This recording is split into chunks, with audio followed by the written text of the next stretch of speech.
Okay, in this lecture, we're going to be talking about form, which is the next element of sketching. Okay, so form is pretty similar to shape, right? Shape is kind of just what something looks like from a two-dimensional perspective, looking at its silhouette.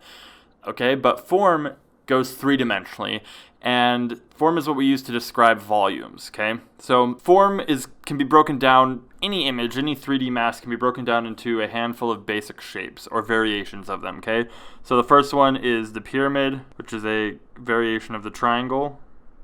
The sphere, cube or box, doesn't have to be a cube, it could be a rectangle shape, and the cylinder.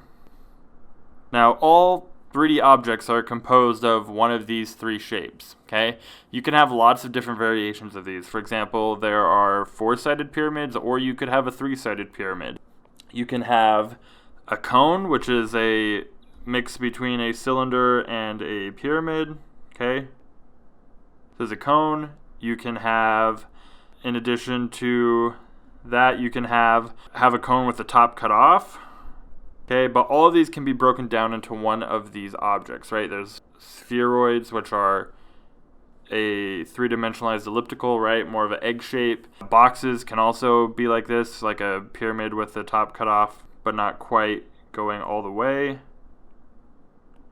Okay, everything is made up of these. Okay, now if you can think about the thing you want to draw in your head three-dimensionally and break it down into these basic shapes before you draw it, it'll look a lot more accurate to what you're imagining in your head, and it'll also look a lot more realistic.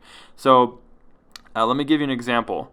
This here is a quick sketch of a T-Rex I did. Now, looking at this at first glance, it might seem pretty complex and made up of a lot of difficult shapes. But if we break it down, we can see that it's actually pretty basic. So here is what it looks like broken down into shapes. Okay. Now, most of these are pretty simple. So we have, let's see, make sure on the right layer. Here we just have a big cylinder, right? Nothing too fancy. This is a big spheroid type shape, right? The face is just the lower jaw is pretty much just a pyramid shape with the top cut off. Same with the head, it's more of like just a box shape, right? We have arms are cylinders and spheres for the joints. Legs is a giant cylinder. Tail is broken up cylinders. Feet are just big boxes, right? So once we break this down, we can begin to see it's pretty easy. And you can even see, right, if we bring it as an overlay underneath, it's lines up perfectly, right? And it doesn't look weird or anything. And of course, some of these, you'll have to refine the shape and cut out of the shapes and add more in order to get exactly what you're looking for. But more or less, everything is going to be made up of these shapes. So when you're drawing, instead of just coming into your drawing and trying to, on the first go, you're coming in here and you're trying to, let's say you're trying to draw, we'll use a T-Rex as an example. Say you're trying to draw the T-Rex. Instead of just coming in here and, start drawing out the eyes and, you start sketching the whole thing and you just go right into the drawing and you're trying to draw this, you're going to have a hard time making it accurate, right? Unless you've drawn a lot of T-Rexes. So instead, what you should do is come in here and think about what shapes there, right? We know the head is more of a box shape to start off with, okay?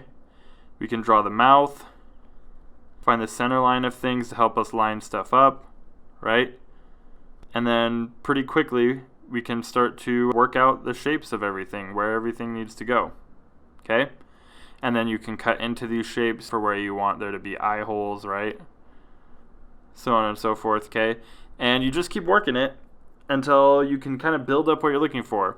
Now, this is just to help you get an idea, right? You don't need to go super detailed and make everything perfectly accurate in these volumes.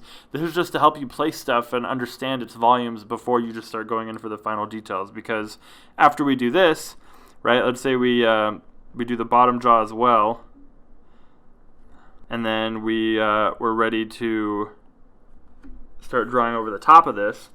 Now we can, instead of just having to guess and figure out where we are, volume-wise, we know exactly where to draw stuff in at, and we know exactly where it fits in space, and it'll make more sense to us, right?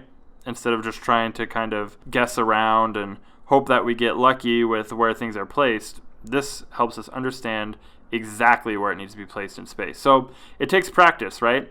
And if you can learn to visualize something in your head in 3D, that's going to be an invaluable skill to you as an artist. And I recommend you try and do that every day, is to think when you're trying to draw an object, don't just draw it, but think of it first in your head as a 3D form, and see if you can try and rotate it in your mind, right?